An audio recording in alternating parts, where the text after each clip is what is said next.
Imaginez un coffre-fort, pas celui de votre maison ou de la petite banque du coin. Non, je parle d'un coffre-fort incroyable, une sorte de forteresse de 400 tonnes, fait d'acier très solide et de béton caché à 30 mètres sous la terre, de Zurich. Pour l'ouvrir, il ne faut pas juste un code, il faut plein de choses. 3 scans de l'œil, 2 empreintes de main et un code secret de 12 chiffres qui change tout le temps. Ce code est même créé par des choses qui deviennent de l'espace. Oui, vous avez bien compris. La sécurité de ce coffre dépendait des étoiles. Le 14 mars 2024, à 8 heures du matin, ce coffre a été ouvert. Les gardiens de la Saphir Bank pensaient voir ce qu'ils voyaient tous les matins. Des rangées de plateaux en velours noir remplis de 120 millions d'euros du diamant brut. Mais quand la grande porte a tourné, doucement, il n'y avait rien. Pas de trace de quelqu'un qui aurait forcé la porte. Pas de fumée, pas de trou dans les murs. Les capteurs spéciaux qui pouvaient sentir le battement du cœur d'un oiseau sur le toit n'avaient rien vu.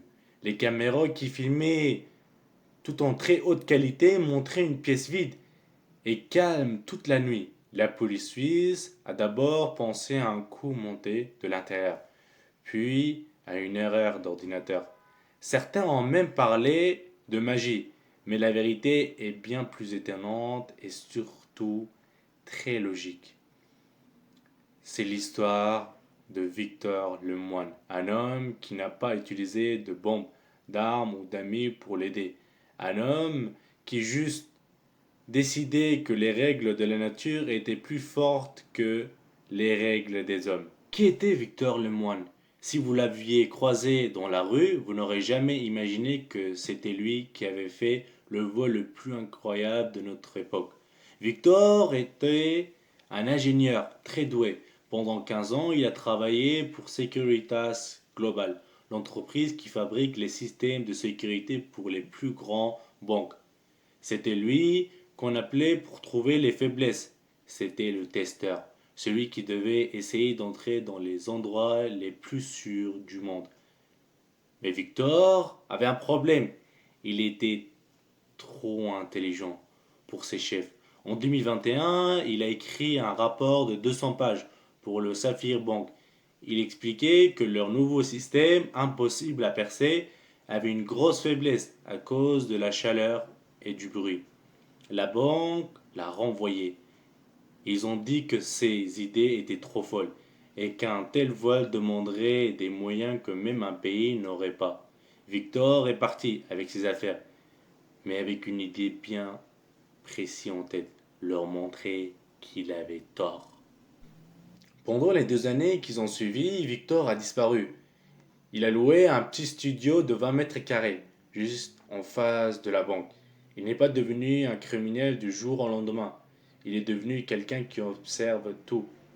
Il a acheté des télescopes très précis, des capteurs de vibration et des logiciels pour simuler le temps qu'il fait. Il ne regardait pas les gardiens. Il ne souciait pas de savoir quand ils allaient aux toilettes. Il regardait le bâtiment. Il a découvert que le bâtiment respirait à cause des changements de température entre le jour et la nuit.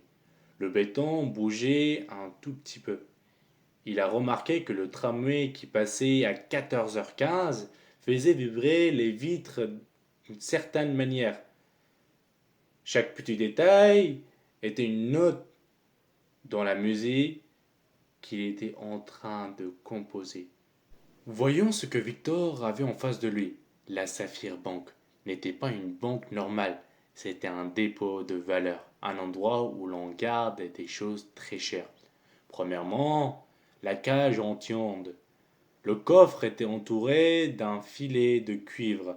Aucun signal radio, Wi-Fi ou de téléphone ne pouvait entrer ou sortir. Impossible de contrôler un drone ou un robot de loin. Deuxièmement, les capteurs de mouvement. Des lasers invisibles couvraient toute la pièce. Si vous coupiez un seul rayon ou même si vous changiez l'air en respirant trop fort, l'alarme se déclenche. Troisièmement, les balances très précis. Chaque plateau de diamant était posé sur un capteur de poids qui sentait le moindre petit changement. Quatrièmement, le scanner de chaleur. Une caméra spéciale regardait la pièce tout le temps. Si la température changeait d'un tout petit peu, les portes se fermaient tout de suite. Sur le papier, c'était un vol impossible. Mais Victor connaissait le secret de tous les systèmes très compliqués, les limites de tolérance. Un système de sécurité ne peut pas être réglé pour ne rien laisser passer du tout. Sinon, une mouche qui passe ou un petit changement de temps déclencherait l'alarme 10 fois par jour. Il a toujours une petite marge, une zone où les choses sont un peu floues. C'est dans cette zone floue que Victor allait travailler. Il a commencé par louer un petit coffre privé. Pas là où il y avait les diamants, mais juste à côté dans la partie accessible au public. Puis un deuxième avec un autre nom. Puis un troisième. Pendant des mois, il a mis des objets normands dans ses coffres. Des papiers, des vieilles montres, des boîtes en métal. Mais ces objets étaient en fait des pièces détachées. Dans le coffre numéro 412, il a mis une batterie. Dans le numéro 413, un petit ordinateur. Dans le numéro 414, un bras robotique miniature fait d'un matériau léger, capable de se plier en 12 morceaux. Il était en train de construire un cheval de Troie, pièce par pièce, à l'intérieur même de la forteresse. Le problème était de traverser le mur. 20 centimètres d'acier très solide séparaient son coffre privé de la zone des diamants. Si Victor avait utilisé une merceuse, les capteurs de vibration auraient vu tout de suite. S'il avait utilisé une lampe à souder, les capteurs de chaleur auraient sonné l'alarme. Sa solution, le son spécial. Il a utilisé un petit appareil de la taille d'une pièce de monnaie et il l'a collé contre le mur. Cet appareil ne faisait aucun bruit qu'on pouvait entendre. Il envoyait une vibration très précise, calculée pour faire vibrer l'acier du coffre d'une certaine manière. C'est comme une chanteuse d'opéra qui casse un verre en chantant très fort. Victor ne perça pas le mur. Il faisait chanter jusqu'à ce que le mur devienne fragile. Mais il n'a pas fait d'un coup. Il a attendu les jours de forte pluie, quand le tonnerre et le bruit de l'eau dans le tuyau faisaient beaucoup de bruit. En 3 mois, il a fait un trou de seulement 3 millimètres de large, un trou qu'on ne voyait pas à l'œil nu, mais assez grand pour faire passer un petit tube. Ensuite, il a eu le gallium. Victor a mis ce métal liquide dans le trou. Le gallium a une propriété incroyable. Il mange l'aluminium et rend l'acier fragile sans faire de chaleur. En quelques semaines, les charnières intérieures de la porte de sécurité étaient devenues aussi fragiles que de la craie. La porte tenait encore, mais elle était prête à s'ouvrir. Mais le plus difficile restait à faire, voler les diamants sans changer le poids sur les balances. C'est là que Victor a eu son idée la plus géniale. Il a inventé un système pour compenser le poids. À travers son petit trou, son robot a mis un tube très fin. Pour chaque diamant inspiré, le robot injectait en même temps un goutte d'un liquide spécial. Ce liquide avait exactement le même poids que le diamant enlevé. Imaginez la scène. Dans la noire totale du coffre, un bras robotique invisible guidé par un programme fait par Victor fait une danse très précise. Il prend une fortune et la remplace par un liquide qui donne l'illusion que rien n'a bougé. Sur les écrans des gardiens à l'étage, tout était normal. Le poids était parfait, la température n'avait pas bougé, les lasers ne voyaient aucun mouvement humain. Le vol a duré 82 nuits. 82 nuits où petit à petit le trésor de la Saphir Bank a disparu. La dernière nuit, le 13 mars, Victor a lancé la dernière étape. Il ne pouvait pas laisser son robot sur place. Il ne pouvait pas non plus le sortir par le trou de 2 millimètres. Alors, il a déclenché une réaction chimique qu'il avait préparée dans son coffre privé. Un mélange d'acide très fort a fait disparaître le robot et ses pièces électroniques.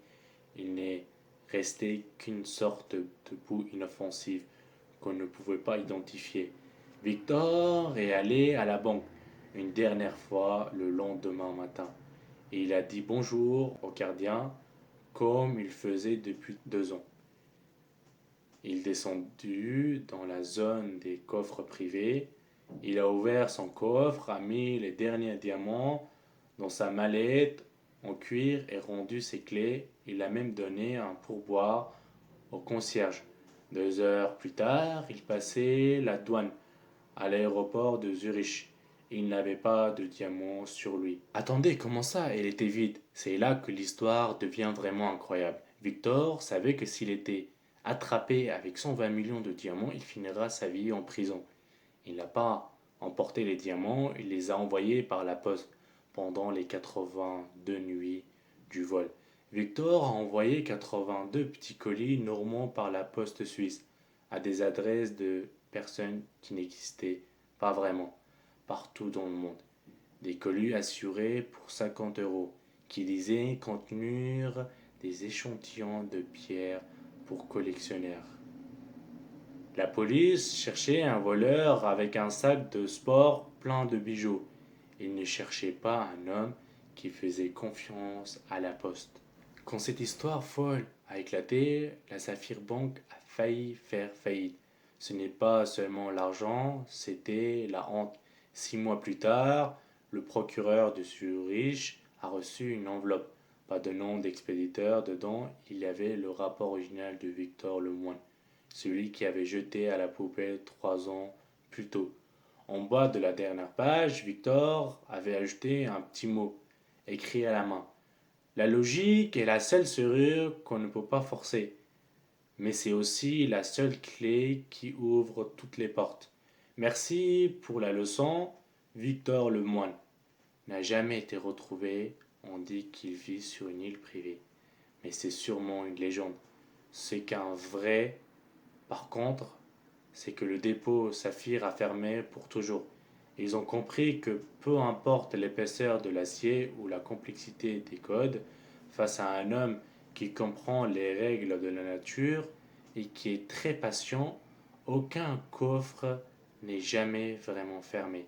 On a retrouvé au fil des années des diamants de la Saphir Bank qui sont apparus comme par magie dans des ventes aux enchères pour des bonnes causes ou donnés à des musées de pierres précieuses. Victor n'était pas là pour l'argent, il était là pour les défis, il était là pour prouver que dans un monde plein de technologies, de lasers et d'ordinateurs, l'intelligence humaine et la compréhension des lois de la nature seront toujours les plus fortes.